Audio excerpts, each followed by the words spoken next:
Guys, as you all know, make always bring the best. You go deeper and bring the most exclusive interview. Today we come away once again. Let me know what's much of your time. Let's deep into this conversation. Chief, I don't even know how to mention your name. Can you do that for me? What's your name? Thank you so much. Respectfully, my name is Torbokor, Tronua, Katidao, Hunua, Fia, Yaka the Fourth. Wow. Like I said, I didn't want to mention this. Torbokor. Okay, so let me do it short. Torbokor. Who is the Torbokor? Who is Torbokor? Torbokor is, if you like, an expert in Ifa mythology and who has the expertise, the skills, the knowledge and experience in initiating others in the Ifa mythology. So you initiate others into Ifa mythology. Ifa mythology. That is so. What's Ifa mythology? Ifa mythology is our ancestral system of divination, which has been practiced by our ancestors since time immemorial. But that practice became more prominent in the Ile Ife or Yoruba community in Nigeria. But the same process had traveled down to this part of our world. And my grandparents practiced it, was initiated into it, and I practiced it. And I've not regretted it at all. For someone who doesn't know about the Ifa mythology, what are some of the benefits, or what is the significance of the Ifa mythology in our culture today? For me, in simple terms, Ifa mythology is just about prophecy. Wow. And the prophecy is not about you presuming and pretending to have listened to the word of God. It's a system where you use the Kpele. And the Kpele invokes, at any point it's landed on the mat, a spirit or a spiritual icon, which we call Edu or Kponli. You may have known that Ifa has about 256 Kponli, but the major ones are 17. And the 17th one we call the Chetula has no permutations. It's already a permitted state or form of the Che Meji and the Tula Meji. But that one, for very good reasons, our ancestors had made it to be the last, but the most powerful of all. It is also presumed to be the last born of all the Jews. So the major Poli, which are the 16, which were permitted or permutated to get the 256 or 255 Poli, are the Gbemeji, the Yekumeji, Poli Meji, the D Meji, Doso Meji, the Moli Meji, Abla Meji, Akla Meji, Guda Meji, Sam Meji, Tula Meji, Trupe Meji, Tula Meji, Lete Meji, Kameji, Che Meji, Efu Meji. So these are what constitutes the Kponli or the Du in the Ifa mythology. And the system is such that the symbols are transferable, they are transborder. If I do a consultation for you now, the Kponli that I would have realized for you or come up for you can be written for you, and wherever you take it, another Bokor, properly so called, would also be able to consult or prophesy based on what is before him or her. Guys, like I said, this one is deep. Torbokor, So explain further with this. Is it Alpha system or Ifa system? Ifa mythology. Ifa mythology. But in simple terms, people call it Afa system Alpha system. or the Ifa system. Yes. I don't think it's bad. If you're not an initiate, you call it a system, but it's a myth. It's a mythology. There's no difference between Ifa and Afa. At all. Afa, you are blessed. You are blessed. You are blessed. That's the Afa. Yes. Yes. Alpha. Afa. Yes. But the properly coined word is Ifa. I-F-A. Ifa. Does it also carry the same meaning? Oh yes, why not? I think it's just a deeper word of it. Superficially, we call it Afa. But it's Ifa. I'm writing a book, and I think when the book comes out, then we'll get that. I want to chip in on you calling it prophecies. Yes. Because the little we know prophecies only come from the church and exist in the church. And you have to be inspired by the Holy Spirit to begin to prophesy. So why are you calling the holy or the Ifa mythology prophecy? At this stage of my life, as a practicing lawyer, I must be honest at all times. So if I call it to be a prophecy, You're a lawyer. yes, I'm a legal practitioner and I'm a clinical pharmacist. Wait. You're a lawyer Yes. and a clinical pharmacist. Yes. We'll come to that. So Very well, yes. Let's say a prophecy. Yes. So I call it prophecy because when you simply look at what is prophecy, so prophecy is somebody telling you that he's in communication with God Almighty. And who is telling you what is to come, or what may have happened, and what is happening. And in fact, mythology, each poly tells you, or every consultation will tell you what would have happened and what has happened. So it's a prophecy in the proper sense of the word. Well, prophecy has been associated with the church. So I'm using it adversedly for you to understand because we are looking at it on the face of the word, English. For me, if I don't know you and I have to tell you that God has told me something about you, it is a prophecy. So that's what Ifa does. So most of the things we call the prophetic church, listening to you and the mythology that you are operating with,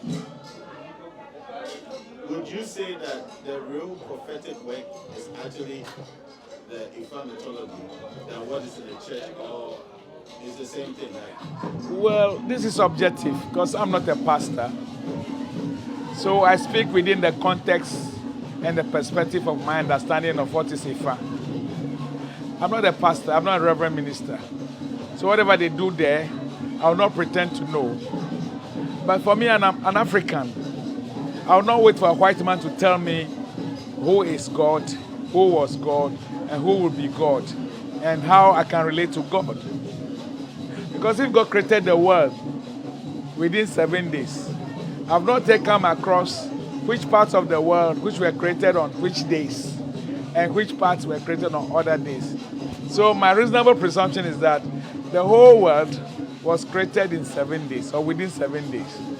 And at the same time, the God Almighty, what we call Sobolisa, Mau, revealed himself to each and every race of people. So the Islam group, or the Muslim group, will call their God Allah. That's what he told them.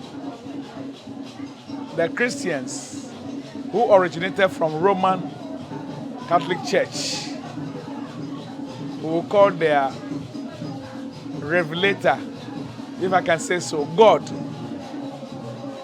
And where I'm coming from, my ancestors told me that God told them that he was called, or he's called Mau Sobolisa.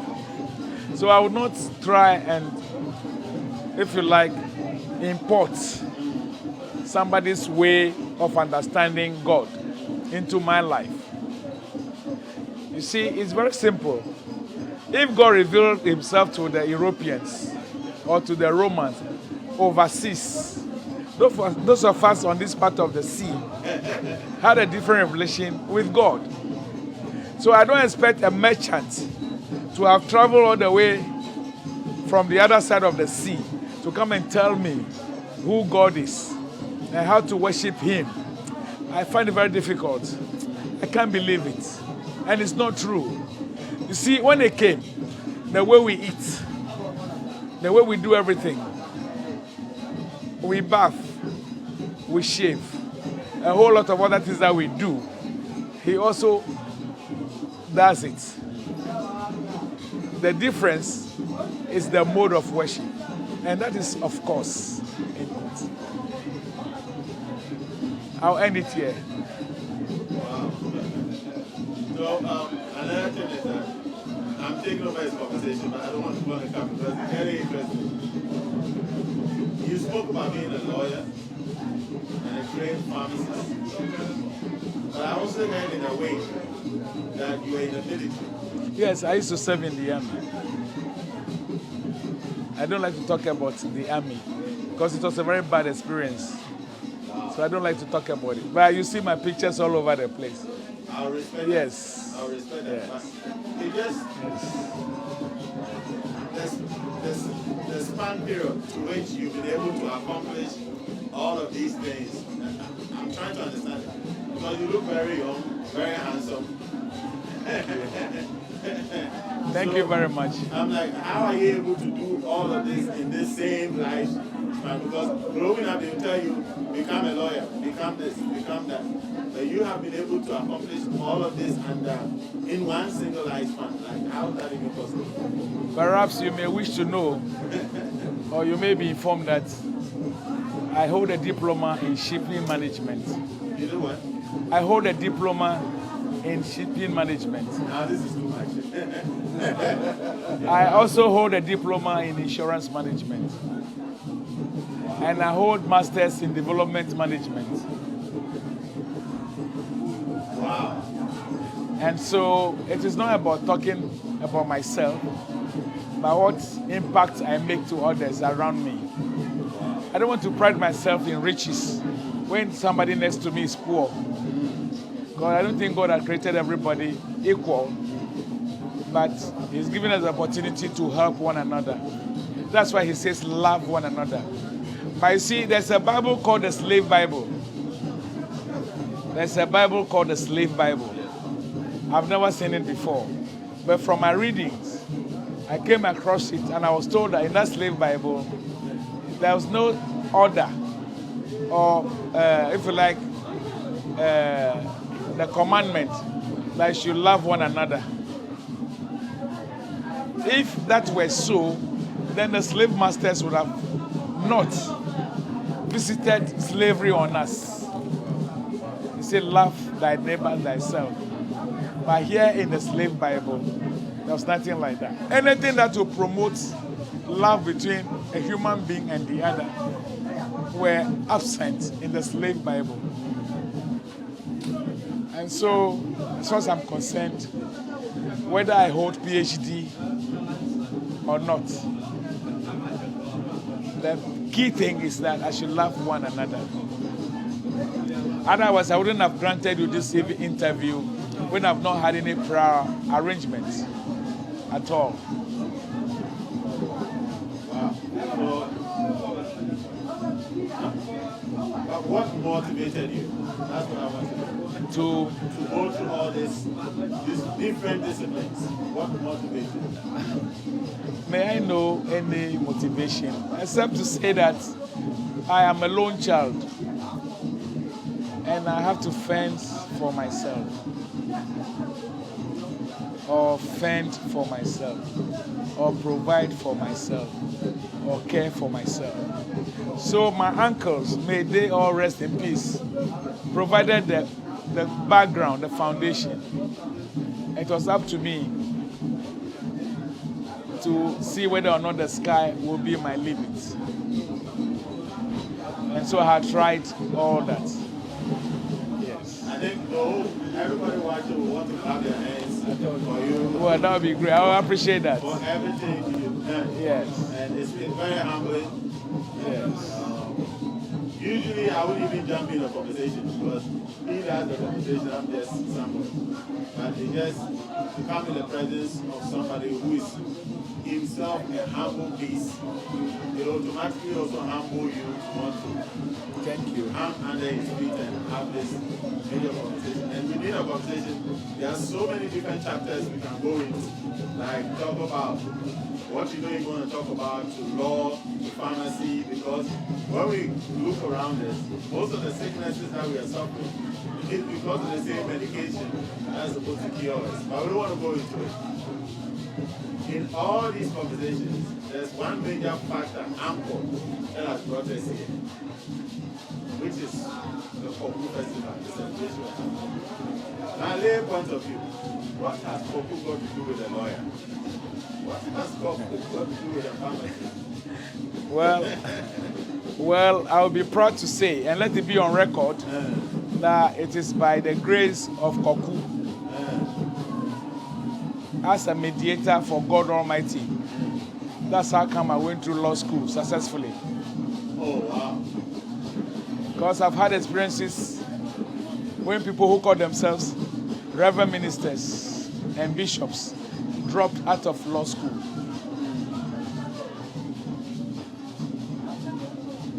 When we have had the opportunity to write our exams only once and be promoted,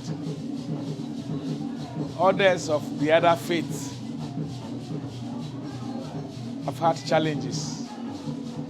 That is not to say that there are no other traditional or African faith believers who are not struggling. But for me, Korku is all that I know. It's all that I know. And I'm forever grateful to my late spiritual master. When you were coming, you would have seen a poster with two personalities on it. The personality behind me was my spiritual master. And I owe to him a great deal. Because you see, in this world, we have two forms of fights: physical fight and spiritual fights. Somebody would have said, why not just about Ifa, for me to also allude the praises to my Torbokor who initiated me. That was my maternal grandfather. But the point is to be made that he only got me born again. He got me born again into spiritual life. But as to how to survive the turmoils of spiritual life, are dependent on Korku. So we call it Korku. So until you are an initiate, you will not get what it is. It's like the lodge. Yes. And so I cannot talk too much about Korku if you are not initiates. In other words, I can only tell you more when you identify yourself with me. I will still ask about Korku. You know, Korku is what I was told by my master to be referred to in the Bible as the Baal. The prophet, the Baal, I mean B-A-A-L. Yes. Which is also Lord in English. Yes. So that energy is what you call Korku. Yes. It's the Mashalan spirit. I thought the Baals were defeated in the Bible. Yes. You see, the Bible is just like a Nigerian film featuring somebody who believes in Jesus the Christ and somebody who does not believe in Jesus the Christ. Obviously, at the end of the day, that film will end up in the one who believes in Jesus the Christ being the victorious. So that is how the Bible was structured. There are so many, if you like, contradictions in the Bible that if you want to follow it, you lose your identity. And so I wouldn't like to go there. I'm not a philosopher. So I can always confine myself to my area. You see, the Bible is full of plagiarism, where one person says 5, another person reporting on the same incident will say 50, another person reporting on the same incident will say 500. What changes is just the figures. You see, I don't want to talk about the Bible. I want to talk about my faith. Yes. So the Baal, I was told that the one whom they said had defeated the prophets of Baal, what was the name? Elijah. He stayed, he lived, he was brought up by divine priests and priestesses of the Baal. Korku. Elijah was brought up. Yes. By Baal divine priests and priestesses. That's what I was told. But this is not in the Bible. Well, I've not. They will never put it there. Otherwise, they would not have won the battle. You see, in the Bible, the non-Godians, I call them Godians. If you don't follow God, they are painted black, and everything they do is unsuccessful. That is why even in our own land, we have to be given an English language to study, because they saw us differently. Because we didn't talk about Christ when they came. So they saw us black in the sense, in their mind, and in everything, even in spirit. Just because we were not saying what they are saying. At all. So we were black. So you see that when the white man arrived in our coast here, those who followed them, blindly though, they ensured that there was a differentiation between them. So they gave the black man follower a black cloak or cassock and put a white patch here, like the bird in the sky. What is the name of that bird? So it is with time that they realized that no, they needed to develop themselves. That's how come they all look alike today. But you didn't see any beginner in the faith of Jesus the Christ dressing as equal as their master who brought the word to them at all. So I'll leave that there. That gives you the general picture about the Bible. You see, I don't see why somebody will come and tell me that if somebody goes to hang his sheep or animal over there, not in my house, I don't care about that house, I don't care about the animal, then I will say, you go and bring me that animal. And when they ask you, say that it is the owner. Who was the owner? If indeed that was so miraculous, we believe in God in the strength and capacity that he could have ordered the animal to drop just in front of you for you to pick up.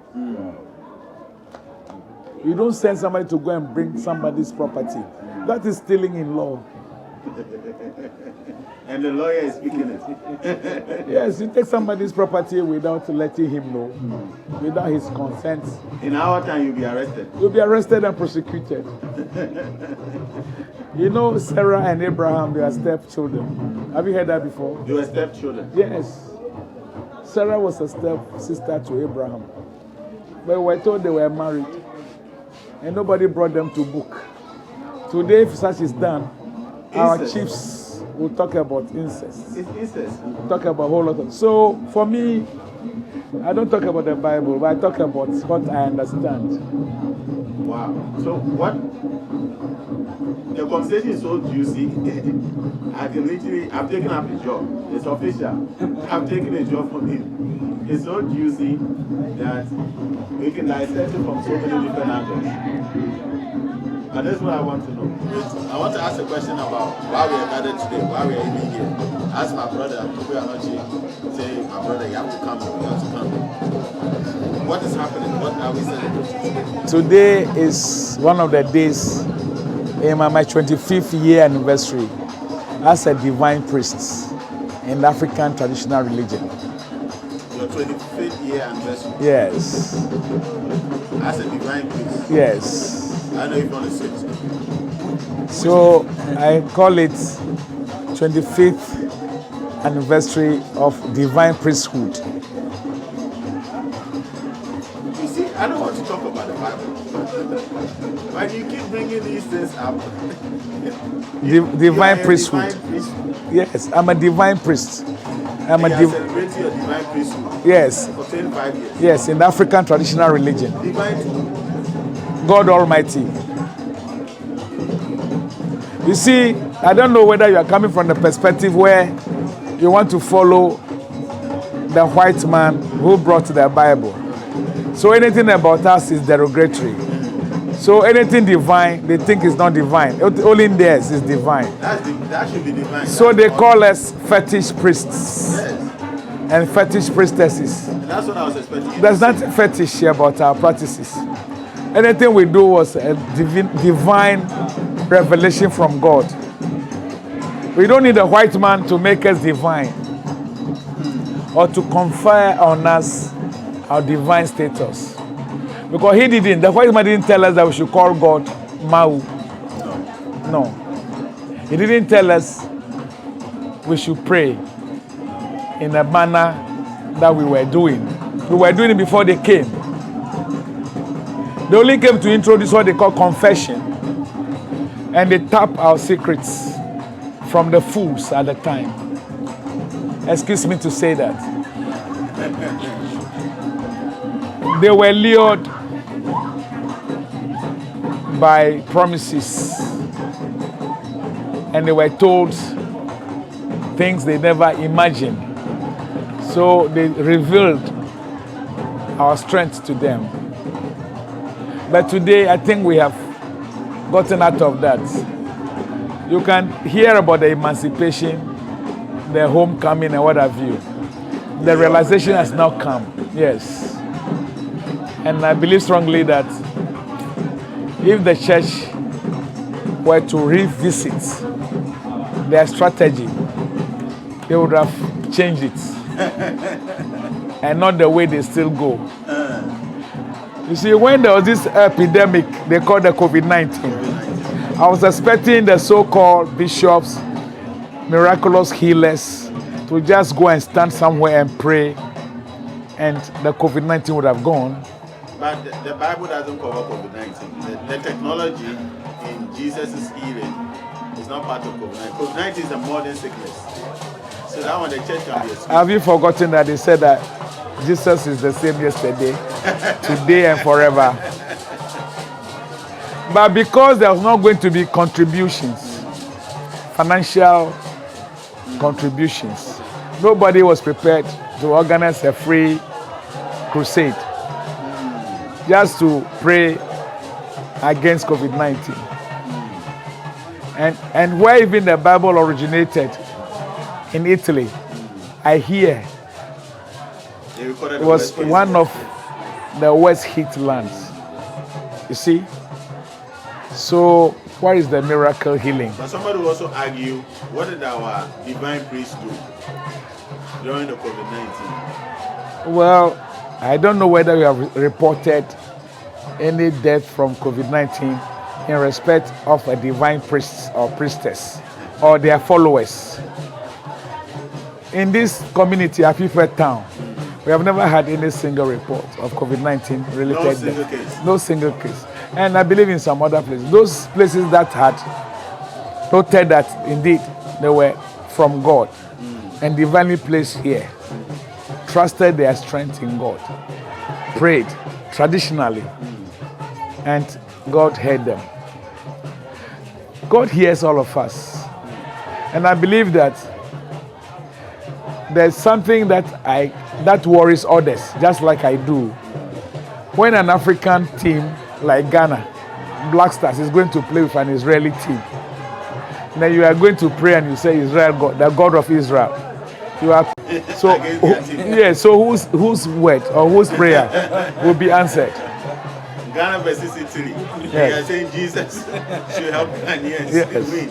You always lose because the power of life lies in the power of our tongue. Yes. So in 25 years of being a divine priest, what are some of the things that you can say in your regime you've been able to do to bring the fetishness of our ways out of that pit into the limelight, where now the younger generation can fully embrace and say that this is my own, let me go for it? That is a very loaded question. I wouldn't like to say much, except to say that hitherto, when I joined them or when I was initiated, they suffered a lot of complexes from the so-called Christians who downgraded our faith and brainwashed us so much to the extent that there are people today who will not even walk into their homes simply because their homes were places of African traditional worship. And because they are so-called born again, they wouldn't go there. And the leaders of that group will say things so negative about our homes that you will never want to go. Can you imagine somebody saying that at a top speed, presumably a 4-wheel drive,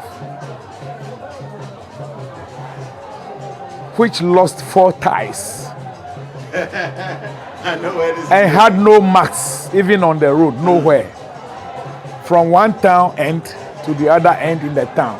There was no mark at all that there was an accident where a single tire had gone out of, or 2 or 3 or 4, and yet they said they survived that accident. And luckily he couldn't say that it was a spiritual report he was giving or something that happened in the spiritual realm. He said it was something that happened in the physical realm. And I said, where were the journalists? If 4 people or 2 people or 1 single person in a car which lost 4 tires and was able to survive, it would have been a news item. And yet it doesn't happen. So these are the propaganda which is still ongoing. But on that score, he lost it. He lost it. And it has shown the way they had led us, especially at the secondary schools. So they have really, and that is the fear now, because they are really, right from a very young age, they are trained to pray in the Bible in the name of the God, the Lord's Prayer and all of this. Yeah. So most of the younger generations coming up are not coming home. They are moving towards the liberation, they call it. Yeah. That is freeing them from the shackles of demonism and idol worship and bringing them into the light. Yes. And that boils down to one thing. It is the secular education. If you went to an English school, the English school itself is founded on the Bible. Everything they practice there is about Christianity. Why wouldn't you be indoctrinated? You'll be indoctrinated and you bring that to home, to your children. And so it's up to us, the few intelligent and knowledgeable ones, to try and ground our children in the foundation of faith in God. That is the proper faith in God. You see, if I'm an African and I'm forced to ground my faith in Jesus the Christ, I don't get it. He's not related to me. If God had wanted me to be a white man, I would have been born somewhere there. But that wasn't the case. I was born in Africa.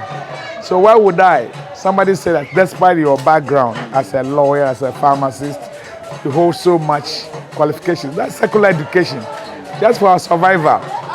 Because if I had not gone through school, I would have remained a kente weaver and a fisherman. That's for survival. I wouldn't have gone outside the region, even to Accra. I believe there are people who never knew where Accra is located in Ghana because they were not educated.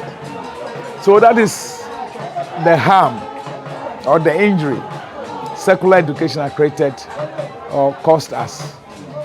You look at other countries where everything they did was in their language. I think they are more advanced than we are. Excuse me. They are more advanced than we are today. I think you know what I'm talking about. Yes. So it is high time we even adopt one language in Ghana and do our education in it. But then we may be suffering because we'll not be able to import from other countries. So that is it. But there's definitely a way we can go about it. One day, and not probably in our generation. There's definitely a way. Because their realization now is stronger than before. So, another thing, I know you spoke a bit about mythology, but you are also, ahead in the air, you are also Korku president. I don't know if I heard right. You read it right. There are so many derogatory statements that is made about Korku.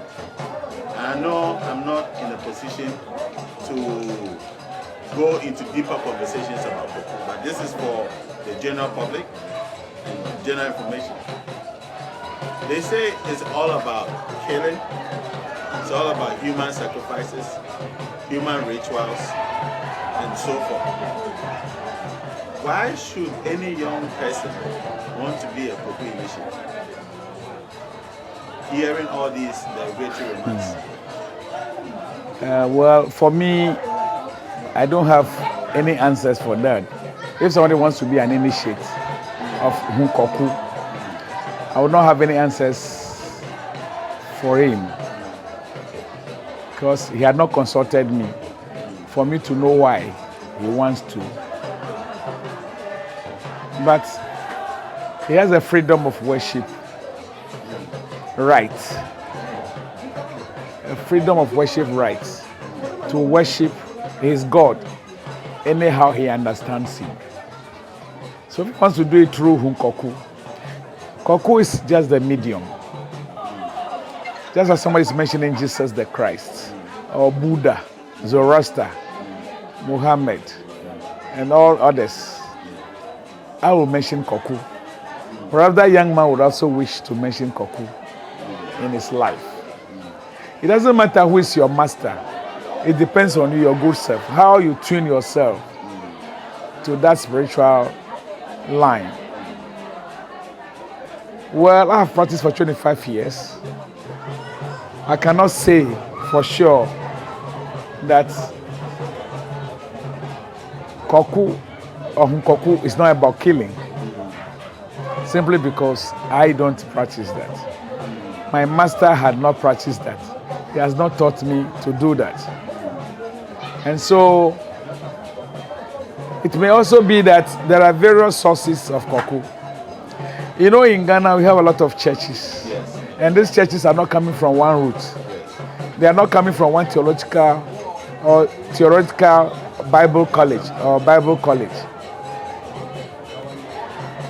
People believe in speaking in tongues, others do not. So perhaps those about whom you hear these stories, they may have experienced that. I'm yet to see that. Now, when I decided to put together the Korku Association, I started as the secretary, the general secretary. And I went through to the vice president status. And at another time, I was made the president. Those who are members of the association, we are yet to even put a register together.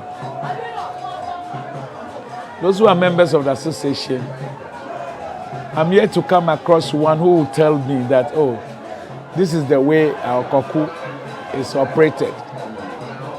Not at all. And when a person invites you to a festival, if you are not part of that initiative, you wouldn't know whatever they are doing.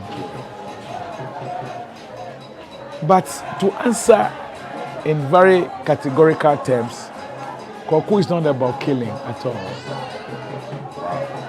It's not about killing at all. Killing, I don't get it. If I decide to kneel before my Korku and say that this pastor had come to preach behind my house, just in my backyard, and was so full of, indirect statements against me, and that they should deal with him for me. If he dies, has the Korku killed him or he has killed himself? On technical terms, he has killed himself. Yes. On a layman's terms, you say, well, the Korku energy killed him. It is you who know. But there's no Korku who know. Properly so, Korku will go out to say that this is what somebody had done to me and this is what I did to him. In fact, you see that we use white as one of our colors.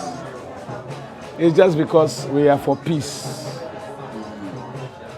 So the Korku itself will be fighting for you when you have not even asked him to.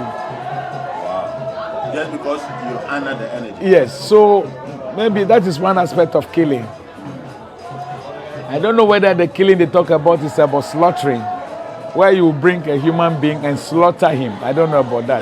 That's the. But if that's the connotation, well, I have not practiced it yet.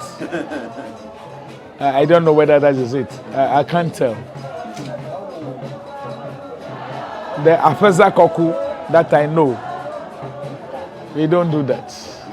Yes. So, I think that's the best time to ask. So, because I keep hearing you say, Yes. What is Korku simply is that it is a lodge. If you are not initiated, you cannot get the intricacies or the details of it. So relative to you, if you are not an initiate, I'm a Hunua, I'm a Korku. This is the first time hearing Hunua. Yes. I heard Tronua, I heard all that. The Tronua is about the other gods. But for Korku, it's a Hun. Meaning that it is only when you join it that you can practice, you can understand. You see, coming back to what you have said as to the derogatory statements or comments about the deity, it's because they don't know about it. I don't think any properly initiated member of the court can go saying that this is what they do and that he himself had done. Then the police would have arrested him by now. Nobody has been arrested by the police on his own self-incrimination, we say in law. Or another person going to report to the police. This is what I've seen this man doing. And he's doing it for Korku. I don't know. I've not yet come across that.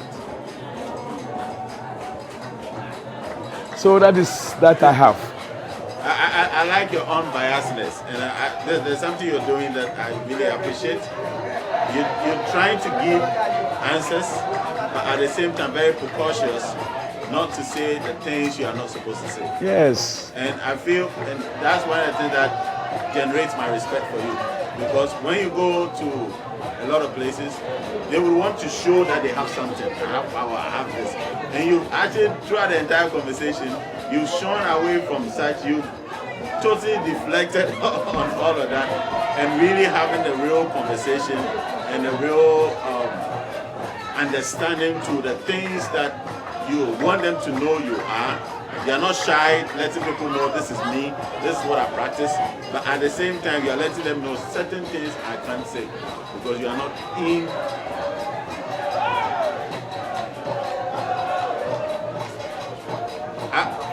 This has been going on for 25 years. Yes. Like you said, Yes. Divine priesthood. Has nobody tried to cast you out, cast the demons out of you? I'm just trying to understand. Well, nobody. The pastors and the bishops and all of that, they will see you and demonize you like you're a demon. So, have you never encountered a situation a pastor is trying to, like we see in the movies, trying to come and collect your gods and break the gods and that? Have you not encountered anything? For 25 years, you should have some encounters. Not yet. Probably we keep our distances. I am invited as chairperson for inauguration of churches and church programs or for fundraising programs. Yes, I do. You've been invited? Yes, I do. To go and sit in the churches? Yes. And you do go? And this is just because I'm a friend to him as a pastor though, and I'm a lawyer to him. And he tells, so I'm doing this, can you come and do this for me? But they know that I'm an African traditional faith practitioner. And they still invite you? They'll still invite me. Because I respect their faith. That's what they want. I expect that they respect mine. That is why I don't respect pastors who come on air and try to say that they sleep with God and that anything else is wrong and demonic. You see how pastors are condemning themselves or each other. I don't think any pastor can condemn me because he doesn't even know what I do. So you must say things with conviction. You must say things with authority and be able to defend it. Today, as I said, was just one of the days. I wish you were here yesterday or 2 days ago, or maybe from tomorrow or Sunday up to Monday. This is a friend who is a Korku priest, one of my initiates. But he has other gods before I initiated him. And he wanted to come and just perform for me. And I said, no, don't come and perform in the Hunkoku perspective. I want it from one of your gods. That is it. That is what we're doing. Others are supposed to be coming. So this is just him coming to show you? Yes. Wow. Coming to pay, if you like, his homage. That you've been friends and you are celebrating your 25 years of divine priesthood. Wow. I have this for you, but in addition, I want to waste this time and energy on you. Wow. That's what they are doing. That's beautiful. Yeah. So, we are losing light. It's getting dark. There's one funny thing I want to ask, one question. That will come back on. So, in the law courts, in the courtroom, you are to swear on the Bible before you start, the case is open to you. Yes. What do you do when that time comes? Well, as a lawyer, unless I'm a party in a matter, I will go by affirmation, where I'll raise my both hands and say that I swear by my faith in Hunkoku that everything I will say is the truth and nothing else but the truth. So you don't go by the Bible? So Hunkoku help me. When I get there, I'll never go by the Bible because the Bible is just a storybook. This is my first hearing. It's a storybook. So parties go to court, and those who want to say the truth for the court to believe will go by this affirmation. Others go by the Bible, others go by the Quran. Yes. But then that is what he has said. Whether he is deceiving the court is up to him and his God. At the end of the day, he's just finished his case. Because we're actually waiting for the time where our people in government all over they will no longer swear by the Bible, but they will swear by our own energies. Well, I think that once a person is a Christian, he's entitled to that. That is why I would rather commend government or the judiciary for making these alternative modes available, so that they wouldn't say that because we have been colonized before by the British and we are having more Christians than your traditional belief practitioners, we should only go by the Bible. No, there's nothing like that. We are given this opportunity. I'm looking forward to the day when they will say that we can go to court in smokes or in cloths. That will never happen. No, So- I have faith. It can happen. Yeah. It will happen. So for me, we leave things to conscience. We are so If you are from a home where your grandfather, whose name you even bear, was a native doctor or a divine priest, and you claim to be born again, and you are no longer identifying yourself with that home, you decide to even take a new name or a different name. It's up to you. But I believe that there's always this ancestral support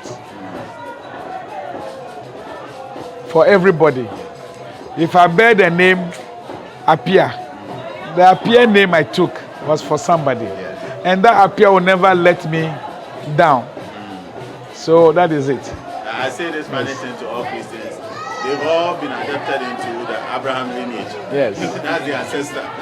But Abraham had no child. So how can we be his descendants? We are so grateful for today. Don't mention. We'll have this conversation again. I know definitely. Don't mention at all. We are so grateful. Yes. I Don't can't mention all mention. the titles, but I know I can mention Torbokor, Yes. Hunua, That's and right. Tronua. That is it. We are grateful. We are grateful too for the opportunity. Thank you. But I wish to have a copy